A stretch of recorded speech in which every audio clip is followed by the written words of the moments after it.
Well, hey, it's Dr. Scott here with an installment of How Queer Theory Changed the World. And it did. So beginning roughly in the 1990s, we'll be reading works by people like Ij Kosofsky-Sedgwick, who was a straight feminist scholar, but who argued that feminism had missed the boat on the construction of gender. In other words, that feminism had unconsciously fallen into the same binary heteronormative patterns as all other forms of scholarship. And she challenged that by pointing out that heterosexuality itself could only be understood and constructed in the Western mind in opposition to this other thing that we defined as quote-unquote homosexuality. And then, of course, we'll also be reading books like this one by Judith Butler. We're not reading this one, but Judith Butler wrote many. And Butler was the one who argued that gender itself was not some innate essence, but a performance, something that you literally perform. Rather, the way that a drag queen performs the act of being a female, regardless of genitalia and other details, or the way that a drag king performs maleness.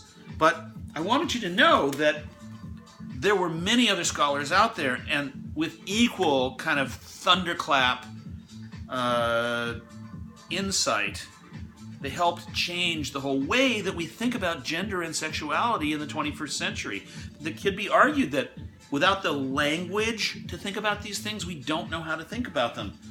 Case in point, David Halperin's book, 100 Years of Homosexuality, which correctly pointed out that the word homosexual was coined in 1896, and that until that time it had not been medicalized.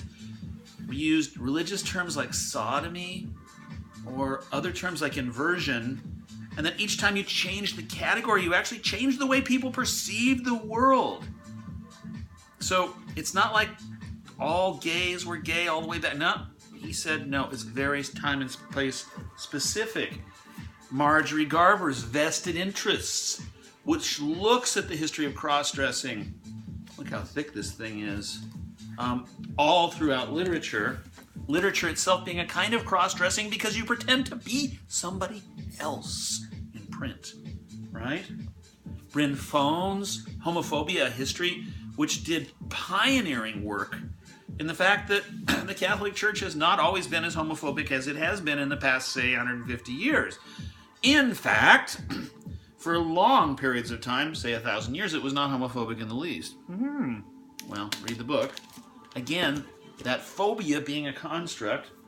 Camille Paglia, the crazy sort of comet that streaked across the critical world in the 1990s. She was an adjunct instructor. You got to love this. Part-time professor writes a book to the point that queer people start calling her Saint Camille because she changed the way that people thought about their sexual persona. Personae? You get what I mean? This leaked over into France. For so many years, until queer theory came along, we'd been following the French. Well, queer theory did come from Foucault. Let's not mention that. But the French started catching up. Brimbon's book, Insult, brought queer theory to the continent.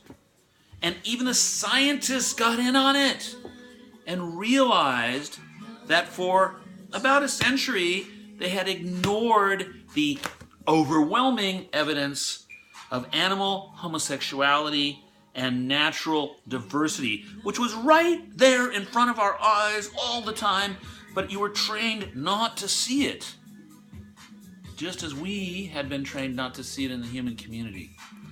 So queer theory, by giving us this new language, changed the way we see the world, and that changed the world. And welcome to my world, your world, our world, the world that queer theory created some 30 years ago.